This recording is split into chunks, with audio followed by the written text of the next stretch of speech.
자, 산 넘어 산이라는 말이 있습니다. 산 꼭대기에 올라가니까 그게 끝이 아니라 또 더 높은 산이 있는 것을 보게 되죠. 이 끝이 보이지 않는 참 암담한 현실을 말하는 말인데요. 예전에 제가 중국 황산에 올라갔다가 중간에 포기했던 일 있다고 말씀드린 적이 있지 않습니까? 황산은 정말 멋진 산입니다. 곳곳이 절경이고 올라가면 감탄이 나올 수밖에 없는 이 풍경이 쫙 펼쳐집니다. 하지만 저는 그 산을 끝까지 오르지 못하고 중간에 이제 포기하고 내려왔습니다. 제가 포기한 이유는 산을 오르는 중에 제 체력이 한계에 다다랐기 때문인데요. 그와 더불어서 또 다른 이유가 있다면 이 어느 정도 산을 올라가면 대략 산의 끝이 보여야 되잖아요. 근데 올라가는데 그 오르막이 또 나오고 그래서 그 오르막에 또 간신히 올라서면 그게 끝인 줄 알았는데 그놈의 또 다른 봉우리가 있는 거예요. 이게 끝이 보이지 않는 오르막에 제가 기가 확 막혀 버렸습니다. 체력이 좀 뒷받침되었더라면 제가 그래도 한번 올라가 볼 만할 텐데 이 체력이 한계에 다다른 상황에서 이 기가 막힌 상황을 만나니까 더 이상 올라갈 엄두가 나지 않더라고요. 그래서 중간에 내려온 적이 있습니다. 어쩌면 이스라엘 백성도 광야를 지나는 동안에 저처럼 이 기가 막혔을지도 모르겠습니다. 이제 좀 살겠구나, 이제 좀 평안하게 행진하겠구나 라고 생각하는 그런 순간에 또 다른 어려움이 그들의 길을 가로막고 있기 때문입니다. 그들에게 광야길은 어쩌면 산 넘어 산 같은 길이었던 것 같습니다. 오늘 말씀에도 또 다른 산이 나타나는 장면이 나오는데요. 오늘 이스라엘 백성들이 넘어야 할 또 다른 산은 이 아말렉 족속과의 전쟁이었습니다. 이 아말렉 족속은 시나이 반도에 유랑하는 유목 민족이었는데요. 이 아말렉 족속이 그저 평안하게 행진하는 이스라엘을 갑자기 공격해 왔습니다. 아마도 자신들이 거주하는 땅을 이스라엘 족속이 지나가는 것이 못마땅했던 것 같아요. 자칫 자신들의 땅을 빼앗길지도 모른다는 불안감이 있었던 것일까요? 그래서 이 아말렉 족속은 어쩔 수 없이 아마도 이렇게 이스라엘 족속을 쳤던 것 같습니다. 오늘 말씀은 그 전쟁에 관한 것입니다. 자, 오늘 말씀 첫 부분에 어떤 말씀이 있습니까? 그때 아말렉이 와서 이스라엘과 르비딤에서 싸우니라. 여기서 우리가 먼저 주목해야 할 문구가 있는데요. 그것은 그때라는 말입니다. 그때 아말렉이 와서 이스라엘과 르비딤에서 싸운다고 했는데 그때가 어느 때일까요? 오늘 말씀 바로 직전 출애굽기 17장 앞부분을 보면요. 이스라엘이 르비딤에서 물이 없어가지고 하나님을 원망한 적이 있습니다. 광야에서 물이 없으면 모두가 죽는 것은 너무나 당연한 일입니다. 근데 물이 떨어졌어요.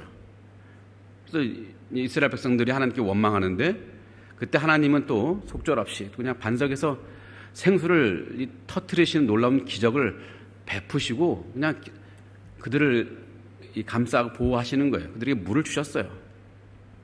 그래서 이제 그들은 이제 위기를 넘겼습니다. 오늘 말씀 첫 부분에 나와 있는 이 그때는 이스라엘이 그 목마름의 위기를 넘기고 겨우 숨을 돌린 직후를 가리키는 말입니다.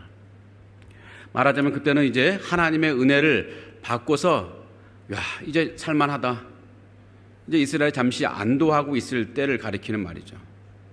바로 그때에 무슨 일이 일어났습니까? 아말렉이 공격해 온 거예요. 기가 막히죠. 이제 산을 하나 넘었나 했는데 또 다른 전혀 생각하지도 못한 또 다른 산이 나온 셈입니다. 이 장면은 광야 같은 우리 삶의 본질을 그대로 보여주는 것 같습니다. 우리는 종종 하나님의 은혜를 깊이 경험하고 또 성령의 충만함을 누릴 때 어떤 생각을 합니까? 이제 내 삶의 모든 것이 이제 순조롭게 풀리겠구나 하는 기대를 갖죠. 실제로 이 어려운 고비가 있을 때 정말 기도를 통해서 우리는 이 고비를 잘 넘기기도 합니다. 결핍의 순간을 맞이할 때 하나님의 손길로 그 채워짐의 은혜를 경험하기도 하죠. 가정의 위기를 만났을 때도 하나님의 도우심으로 놀랍게도 그 가정의 위기가 해결되는 그런 일을 경험하기도 합니다. 그런 일을 겪고 나면 어떤 생각을 합니까? 이제는 참 평안하겠구나. 이런 생각을 할 때가 드는데 그런데 바로 그 순간입니다. 조금 숨을 돌리려는 바로 그때 조금 마음을 놓아보려는 바로 그때 이 아말렉 같은 그 위기와 싸움이 불쑥 우리 삶에 아무런 예고 없이 우리 삶 한가운데로 들이닥치는 일이 얼마나 많이 있습니까? 그때 이제 우리는 비로소 인생에 대해서 깨닫게 되는 것이 있죠. 하나님의 은혜를 받으며 살아간다고 해도 싸움이 끝나는 것은 아니구나. 광야를 걷던 이스라엘처럼 우리 역시 산을 하나 넘고 나면 또 다른 산이 우리 앞에 있는 것이구나. 그래서 우리는 인생에 대해서 관조하면서 인정하게 됩니다. 인생이란 참 어려운 것이구나. 여러분 느끼시죠? 인생이 참 어렵다는 거. 그러게 성도 여러분, 이 광야 같은 인생길에서 우리가 취할 수 있는 가장 현실적인 삶의 태도 혹은 삶의 마음 자세는 무엇이냐 하면 그것은 바로 이 아말렉은 언제든지 우리에게 올 수 있다는 것을 인정하는 것입니다. 내가 하나님의 사랑을 받고 있다고 해서 또 내가 믿음 생활을 잘하고 있다고 해서 내가 성령이 충만하다고 해서 나를 공격할 아말렉이 없을 거라고 오해하지 않아야 한다는 것입니다. 아말렉은 언제든지 우리 인생에 불쑥불쑥 찾아올 수 있습니다. 자, 이러한 인생의 하나의 모습이 또 반대로 생각하면 또 다른 위로가 될 수 있습니다. 내가 아말렉과 같은 고난을 받는다고 해서 하나님이 나를 덜 사랑하시는 것이 아니겠구나. 고난이 찾아왔다는 이유만으로 하나님 나를 버리신 게 아닐까? 혹은 내가 뭔가 잘못한 것은 아닐까? 그렇게 자신을 정죄하거나 하나님의 사랑을 의심할 필요가 없다는 것입니다. 하나님이 사랑하고 은혜 주시는 사람에게도 분명히 고난이 찾아올 수 있거든요. 자, 그렇다면 질문이 하나 생깁니다. 아니, 그러면 우리가 하나님의 은혜 안에 산다는 것은 무슨 의미일까요? 하나님이 사랑하셔도 아말렉은 여전히 우리에게 달려드는데, 그래서 하나님의 은혜가 나를 그 힘든 전쟁에서 면제시켜주지 않는데 우리는 무슨 이유로 하나님을 의지해야 한단 말입니까? 도대체 하나님의 은혜는 우리에게 무슨 의미가 있는 걸까요? 성도 여러분, 하나님의 은혜는 우리로 전쟁을 피하게 해주는 능력이 아닙니다. 오히려 하나님의 은혜는 우리가 전쟁에서 끝까지 버티고 결국 이기게 해주는 능력을 말하는 것입니다.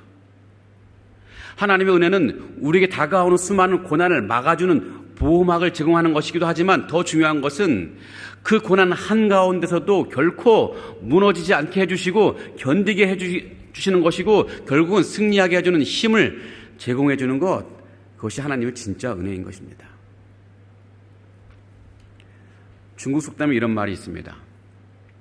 어리석은 사람은 쉬운 길을 달라고 기도하지만 지혜로운 사람은 튼튼한 다리를 달라고 기도한다. 하나님은 우리에게 지혜로운 사람이 되기를 원하시는 것 같아요. 하나님께서 우리에게 주시는 것도 마찬가지인데 하나님은 우리에게 평탄하고 쉬운 길만 주시는 것은 아닙니다. 하지만 험한 길도 끝까지 걸어갈 수 있는 무너지지 않는 튼튼한 다리를 우리에게 주시는 것입니다. 그 튼튼한 다리로 우리는 인생의 광야를 지나면서도 넘어지지 않고 포기하지 않고 결국 믿음으로 나아갈 수 있게 해주시는 거죠. 그러기에 성도 여러분, 이 광야를 지나는 인생길에 아말렉 같은 인생의 어려움이 찾아왔다고 해서 너무 쉽게 낙심하거나 원망하거나 불평으로 반응하지 않으면 좋겠습니다. 오히려 아말렉 같은 어려움을 이겨낼 힘과 능력을 얻는 너무나 좋은 기회로 삼으시면 좋겠습니다. 자, 하나님의 은혜로 이 아말렉의 어려움을 이겨낸 사람에게는 분명히 유익이 있습니다. 어떤 유익이 있을까요? 그 사람에게는 어떤 상황에서도 흔들리지 않는 영적인 면역력이 생기는 은혜가 있습니다. 많은 분들이 저를 보고 슈퍼 면역력이 있다고 말씀하시더라고요. 제가 코로나 한창일 때 상하이에 들어왔는데요. 2022년 2월에 들어왔는데 어쩌다가 코로나에 걸려서 상하이에 들어왔습니다. 공항에서 딱 걸렸죠.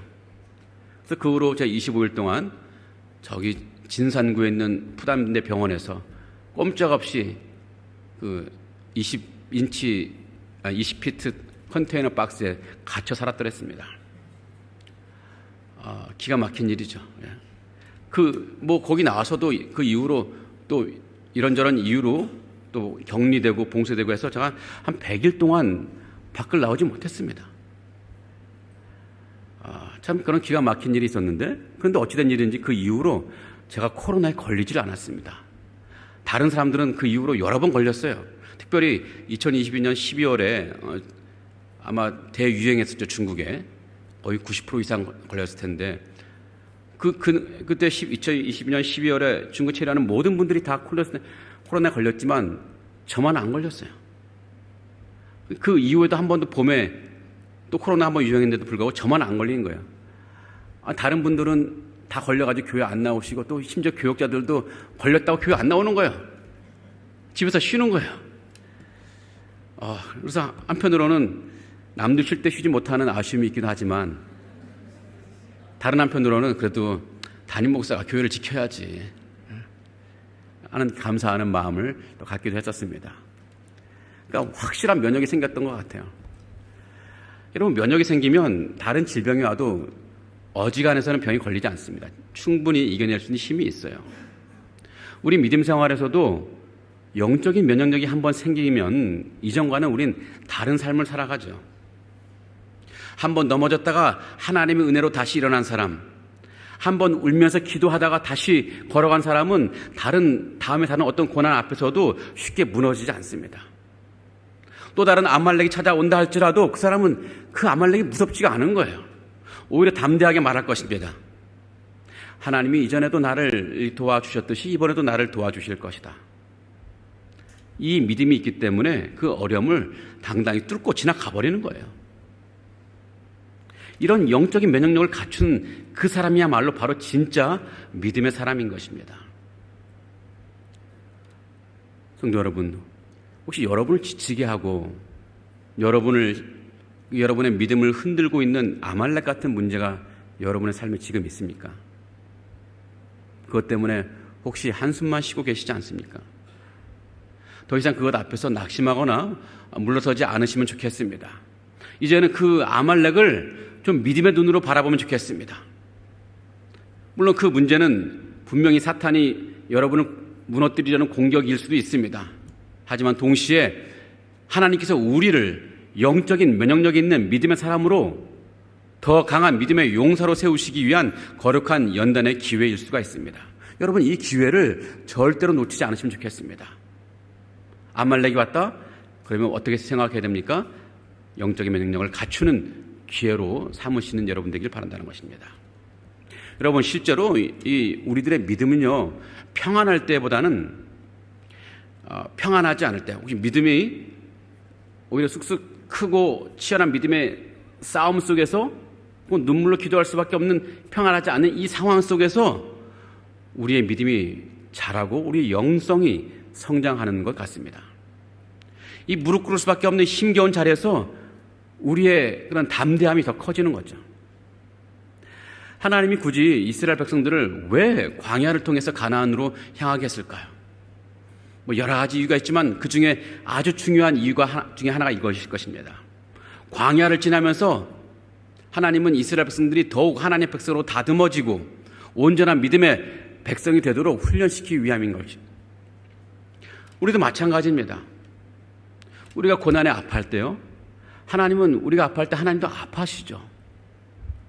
그런데 그럼에도 굳이 하나님께서 우리에게 고난을 허락하시는 이유가 있습니다.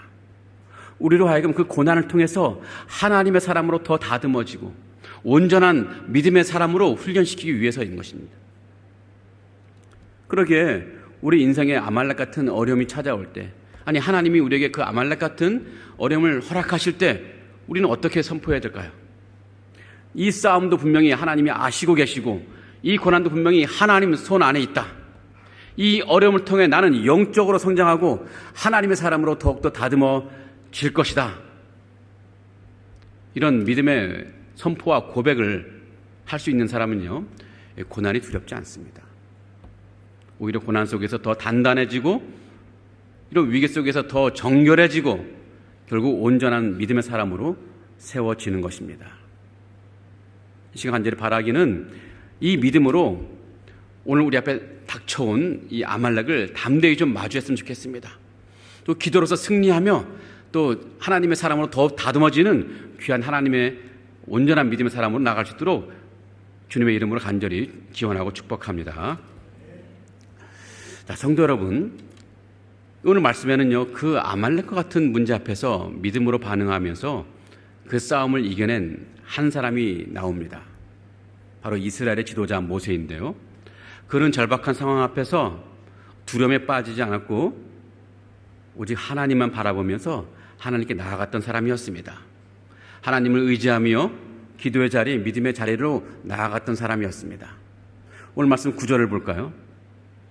모세가 여호수아에게 이르되 우리를 위하여 사람들을 택하여 나가서 아말렉과 싸우라. 내일 내가 하나님의 지팡이를 손에 잡고 산 꼭대기에 서리라. 자, 모세가 여호수아에게 산 밑에서 싸움을 하라고 명령합니다. 이 아말렉과의 전쟁에서 현실적인 전투가 필요하다는 것을 모세는 누구보다 더 잘 알고 있습니다. 하지만 더 중요한 것이 있습니다. 더 중요한 것은 그 다음 말인데요. 9절 뒷부분에서 모세는 분명한 믿음의 선포를 합니다. 다시 한번 9절 뒷부분 보면요. 내일 내가 하나님의 지팡이를 손에 잡고 산 꼭대기에 서리라. 여러분, 모세의 이 말은 단순한 행동 계획을 말하는 것이 아닙니다. 분명한 믿음의 선포를 하는 것입니다. 왜 이 말이 믿음의 선포일까요? 모세는 전쟁의 승패가 칼과 방패, 이 병력의 수에 달려 있는 것이 아니라 오직 하나님 손에 달려 있다는 것을 분명히 믿고 있었기 때문이었습니다. 그래서 모세는 그 싸움을 현장이 아닌 기도의 자리에서 감당하기로 선택하고 그 자리로 나아간 것입니다. 자, 여기서 하나님의 지팡이를 손에 잡고 산 꼭대기에 서리라. 이 말 자체가 모세가 기도의 자리로 서겠다는 고백인데요. 이 모세가 들었던 이 하나님의 지팡이는 단순한 막대기가 아닙니다. 그 지팡이는 출애굽 과정의 내내 하나님의 능력과 주권을 상징했던 도구였습니다. 그러니까 하나님의 지팡이를 손에 잡는다는 것은 하나님 손을 붙잡는다는 거예요. 하나님께 기도한다는 것이죠. 이 지팡이는요, 홍해를 가를 때 사용된 지팡이였고 또 바로 직전에 물이 없는 곳에서 반석을 내리칠 때 물이 나오게 한 지팡이였습니다. 하나님의 능력의 손이었습니다. 모세는 그 지팡이를 다시 손에 쥐고 하나님을 의지하는 자리, 기도의 자리, 중보의 자리로 나아가겠다고 고백하는 것입니다.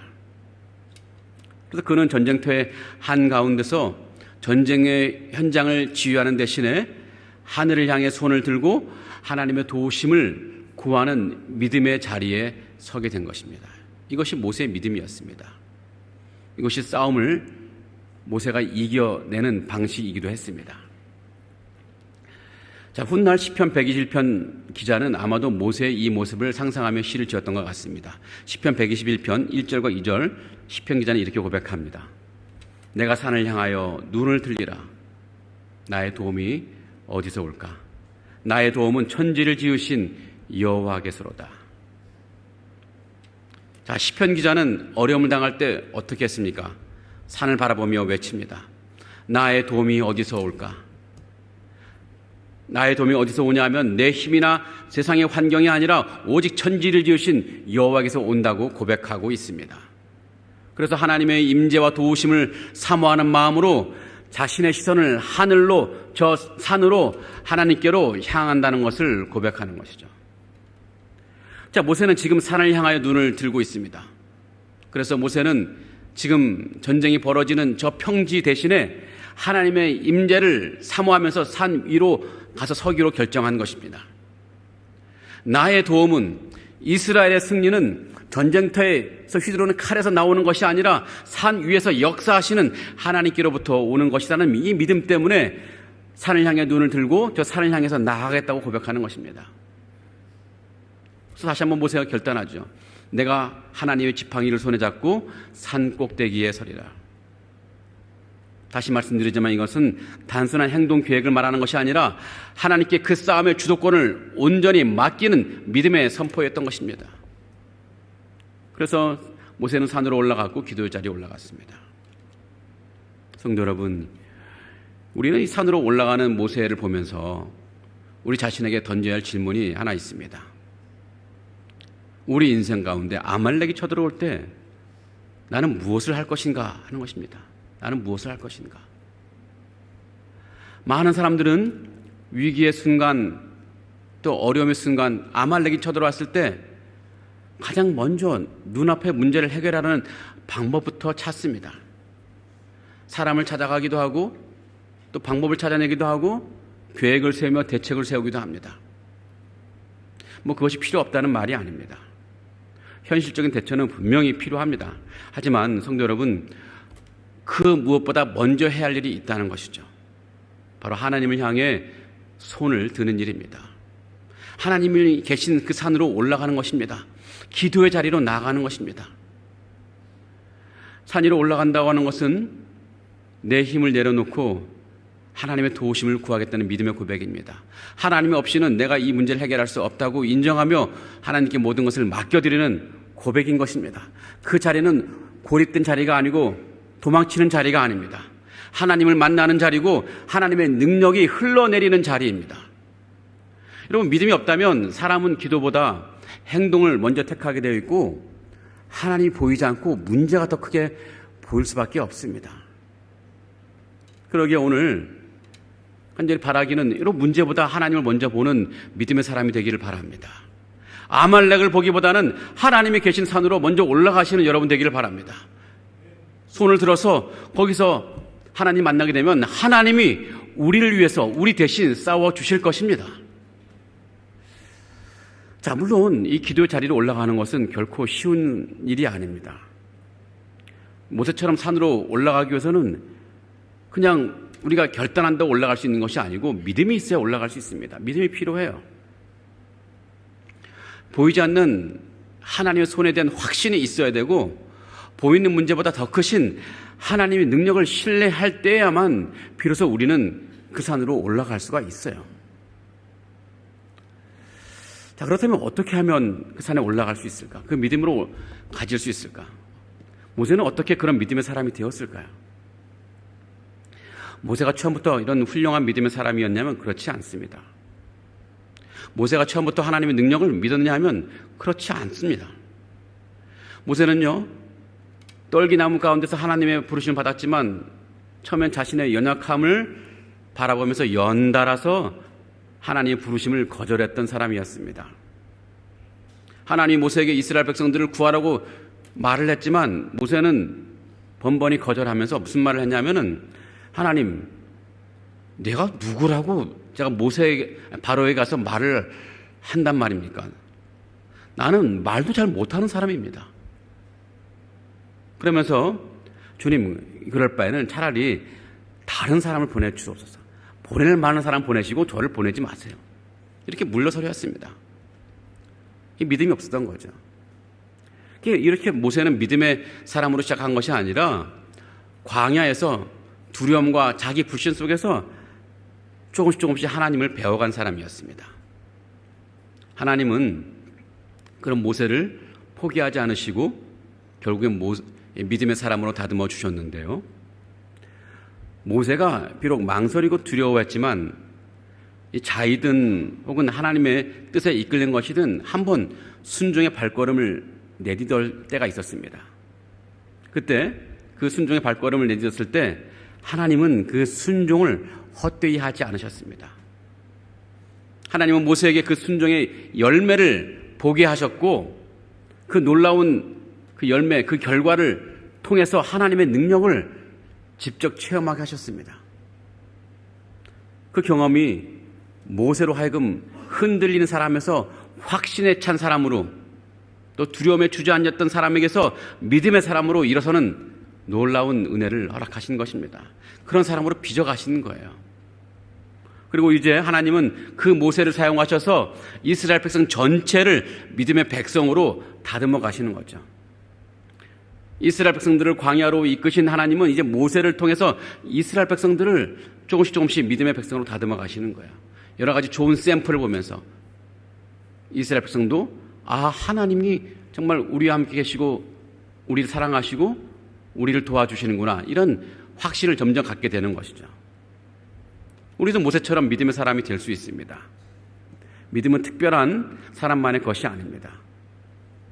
한번 믿음으로 순종의 발걸음을 내딛는 그 자리에서 하나님은 우리에게 큰 은혜를 베풀어 주셔서 우리가 모세와 같은 믿음의 사람으로 나아갈 수 있도록 우리를 이끌어 주신다는 것입니다. 그러기에 여러분, 하나님의 능력을 믿어보시고 그분 앞에 무릎 꿇고 간절히 기도하면서 우리 삶의 무거운 짐을 하나님께만 맡겨보시기 바랍니다. 그러면 하나님 반드시 그 기도 가운데 역사하실 것인데요. 그러면서 우리가 한번 그 응답의 경험을 얻게 되면 그 응답의 경험은 우리 안에 영적인 면역력이 되어서 우리 안에 흔들리지 않는 확신을 심어줄 것입니다. 한 번이라도 기도의 능력을 체험하게 되면 그다음부터는 모세처럼 우리는 믿음의 사람으로 살아갈 수 있다는 것입니다. 자, 그렇다면 모세가 믿음으로 산 위에 올라갔을 때 그 기도는 실제 전쟁에 어떤 영향을 미쳤을까요? 오늘 말씀 11절을 볼까요?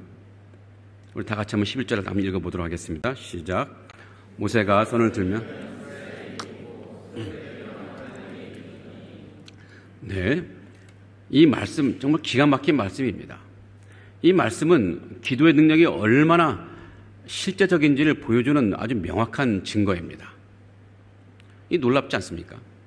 이 전쟁터에서 벌어지는 싸움의 결과가 이 산 위에 있는 한 사람, 그 모세의 손의 위치에 따라 막 바뀌고 있는 거예요. 모세가 손을 들면 이스라엘이 이기고 손을 내리면 아말렉이 이기는 것입니다. 모세가 손을 들었다는 것은 하나님을 향해서 간절히 기도했다는 것이고 그때 이스라엘이 이기는 것이고, 모세가 지쳐서 손을 내리면 기도가 멈춰졌다는 것이고, 그래서 그때 아말렉이 이기는 것이죠.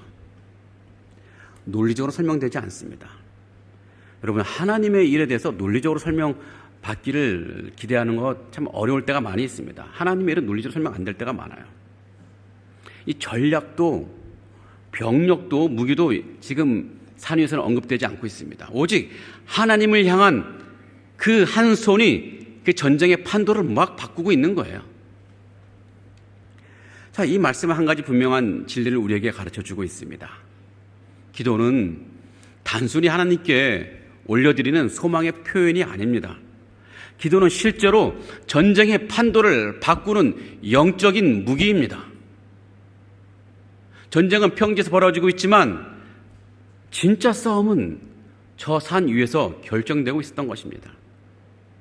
산 아래에서 여호수아가 칼을 휘두르고 있지만 산 위에서는 모세가 손을 들고 하늘의 칼을 휘두르고 있는 것이죠. 모세가 손을 들면 이스라엘이 이기고 모세가 손을 내리면 아말렉이 이기고, 이 말은 곧 하나님께서 그 기도를 통해서 실제 전쟁의 현장에 개입하셨다는 것입니다. 하나님이 직접 개입하신 거예요.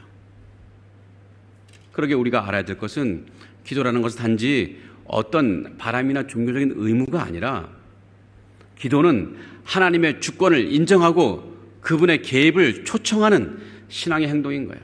우리가 기도할 때 하나님이 우리 삶에 개입하기를 간절히 요청하는 것입니다. 이것이 바로 광야에서 우리가 깨닫는 중요한 진리입니다. 내 인생의 모든 전쟁의 주권이 전적으로 하나님께 달려있다는 것. 중요한 것은 내가 마주한 이 아말렉이 얼마나 강한 족속이냐 약한 족속이냐가 거기에 중요한 게 아닙니다. 그것이 승패 결과를 좌우하지 않습니다. 또 아말렉이 나에게 쳐들어왔을 때, 내 인생의 한가운데로 쳐들어왔을 때 내가 얼마나 좋은 상태에 있냐, 유리한 상태에 있냐 혹은 불리한 상태에 있느냐, 이게 중요한 것이 아닙니다. 전쟁의 승패는 산 아래에서 결정되는 것이 아니라 산 위에서 결정되는 것이거든요. 이 믿음을 가지시기 바랍니다. 그래서 아말렉이 우리 삶에 불현듯 들어왔을 때 여러분 주저없이 기도 자리로 올라가시기 바랍니다. 아말렉이 우리 삶에 들이닥칠 때 두려움 대신에 믿음으로 여러분의 손을 하나님을 향해 드시는 여러분 되길 바랍니다. 문제 앞에 무릎 꿇기 전에, 방법을 찾기 전에, 수단을 찾기 전에 하나님 앞에 먼저 무릎을 꿇으시는 여러분 되길 바랍니다. 여러분, 응답이 되느냐 마느냐 이거 따지지 마세요. 이런 논쟁은 이제 멈추고 그냥 믿음으로, 전심으로 하나님 바라보며 손을 드시는 여러분 되기를 바란다는 것입니다. 그러면 하나님은 반드시 우리가 치르는 전쟁에 개입하실 것입니다. 우리가 감당할 수 없다고 여겨질 때 하나님 우리 대신 싸워주실 것이고 우리로 하여금 결국 승리하게 하실 것입니다. 이것이 정해진 시나리오예요. 우리가 싸우는 전쟁은 결국 승리하게 되어 있습니다. 이 믿음으로 하나님 앞으로 나아가시는 여러분 되길 바랍니다. 그래서 인생의 광야를 걷는 여러분의 삶 속에서 날마다 믿음의 노래가 울려 퍼지고 하나님의 승리가 울려 퍼지는 역사가 나기를 간절히 기원하고 축복합니다. 성도 여러분, 말씀을 정리해 보겠습니다. 이 광야 같은 인생길, 우리가 선택한 길은 아니죠. 하지만 우리는 그 길을 걷고 있습니다. 어쩌면 지금 많은 분들이 이 아말렉 같은 문제 앞에서 지쳐 있는지도 모릅니다. 한 고비 넘겼다 싶었는데 또 다른 고비가 있고, 기도로 얻은 평안이 분명히 있었는데 오래 가지 않고 다시 시험에 몰려올 때 도대체 주님 언제까지입니까? 라고 묻고 싶은 분도 분명히 계실 것입니다. 그러나 기억하시기 바랍니다. 하나님의 은혜는 고난이 없는 삶을 주시는 것이 아니라 고난 속에서도 무너지지 않고 끝까지 견디게 하는 힘을 주시는 것입니다. 우리를 광야로 이끄신 하나님은 그곳에서 우리를 절대로 버리시는 분이 아니십니다. 오히려 그 광야에서 하나님은 우리를 빚어내시고 다듬으시고 훈련시켜서 마침내는 믿음의 용사로 세우시는 분이십니다. 그러기 앞으로 여러분 살아가는 동안 수많은 아말렉이 우리 삶에 여전히 불쑥불쑥 나타날 텐데 이제 우리는 다른 방식으로 아말렉을 대하면 좋겠습니다. 진짜 싸움은 칼과 창에 달린 것이 아니라 이 믿음으로 든 기도의 산에 달려있다는 것을 믿는 그 믿음으로 아말렉을 대하면 좋겠습니다. 그리고 전쟁의 결과는 저 평지가 아니라 산 위에서 결정된다는 것을 이 믿는 그 믿음으로 아말렉을 대하면 좋겠습니다. 이 믿음으로 이 광야를 지나가고 있는 우리 인생 여정 가운데 날마다 승리하는 여러분 되기를 주님의 이름으로 간절히 기원하며 축복합니다. 아멘. 하나님, 이 시간 간구합니다. 광야 같은 우리 인생길 살아가다 보니 우리 삶에 불쑥 찾아오는 아말렉 같은 고난이 얼마나 많은지 알 수가 없습니다. 하나님, 그러나 그런 아말렉 같은 고난 앞에서 우리가 낙심하지 않게 하여 주시옵소서. 오히려 그런 고난 앞에서 우리가 영적인 면역력을 키워가는 기회로 삼게 하여 주시고 그 통해서 우리의 믿음의 사람으로 다듬어지는 시간이 될 수 있도록 인도하여 주시옵소서. 문제보다 크신 하나님을 바라보는 믿음을 허락해 주시고 그래서 모세처럼 손을 들어 기도하는 자리에 나아갈 수 있는 우리가 되게 하여 주시옵소서.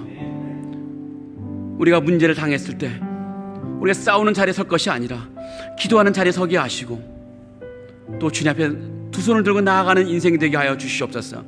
승패를 결정짓는 분은 오직 하나님이심을 믿는 믿음으로 아말렉을 대하게 하여 주시옵소서. 그래서 어떤 아말렉이 우리를 흔들어 두렵게 한다 할지라도 오히려 담대하게 이 싸움을 싸워나가며 더 단단한 믿음으로 사람으로 빚어질 수 있도록 우리를 이끌어 주시옵소서. 하나님, 특별히 상하이 하나님연합교회를 인도하시고 이끌어 주시옵소서. 이 교회 하나님이 32년 전에 세워주셨는데 이 땅에서 해야 될 사명과 귀한 일들이 많이 있습니다. 하나님, 이 사명을 감당하기 위해서 주님께서 더 큰 믿음의 은혜를 허락해 주셔야겠습니다. 이 교회가 사람의 힘보다는 하나님의 능력을 더 신뢰하게 하시고 또 기도의 불이 꺼지지 않는 교회가 되게 하여 주시옵소서. 어떤 아말렉이 어떤 크나큰 아말렉이 대적해 온다 할지라도 날마다 승리하는 교회가 될 수 있도록 인도하여 주시옵소서. 우리의 모든 전쟁이 주님 손에 달려있음을 우리가 확실히 믿게 하여 주시옵소서. 우리를 위하여 지금도 싸우시는 예수 그리스도의 이름으로 간절히 기도합나이다. 아멘. 이제는 우리의 모든 싸움 가운데 함께 하시며 결코 우리를 버리지 않으시는 우리 주 예수 그리스도의 은혜와 광야 같은 인생길에서도 우리를 단련시켜 주시고 결국 승리케 하시는 하나님 아버지의 크신 사랑과 또 모세의 손을 붙드시며 우리로 기도 자리를 이끄시는 성령의 인도하심이 오늘도 믿음으로 아말렉과 맞서 싸우며 하나님의 능력으로 승리하기를 다짐하고 결단하며 나아가기를 소망하는 상하이 하는 연합교회 모든 성도들 머리 위에 지금부터 영원토록 함께 하실지어다. 아멘.